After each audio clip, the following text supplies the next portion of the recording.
तू जो शारक दे नजदीक आई ऐ मालिक अरे सनादा तो सुन के क्यों नहीं मदद की दुखी रहन दिलों सफादा ते सजना दी ना इंसाफियां तो डाडा तंग गई दिल शरफादा रब्बा दर्द मिटा या आप लिखा हुआ दर्द और खुदा तो समझा नहीं तैथ दर्द दसांगा अल्लाह पाक दा खास इनाम आ मैं तो पहले कमलिया सोच ते सही तेरा लैंदा कौन सलाम आ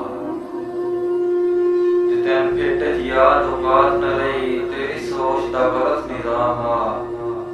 हुण फिकर न कर उठो मेरे पोसी जेड़ा तेरा असल मुकाम आ जी तू फायदा ही उन्हां बंदियां दे हो भाई परिवार गरीबे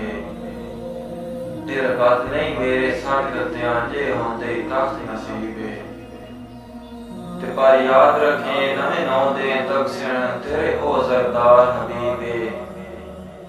तो वक्त खड़ा किया नहीं हाय की दे गया लाफ गए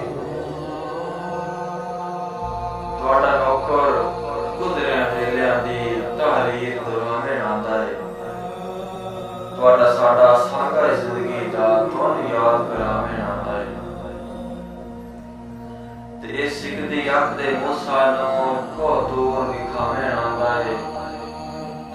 ਤੂੰ ਤਾਂ ਖਾਬ ਵਿੱਚ ਰੁਸਦਾ ਤੱਕ ਸਵੇਰੇ ਤਨ ਤੋੜ ਮਨਾਵੇਂ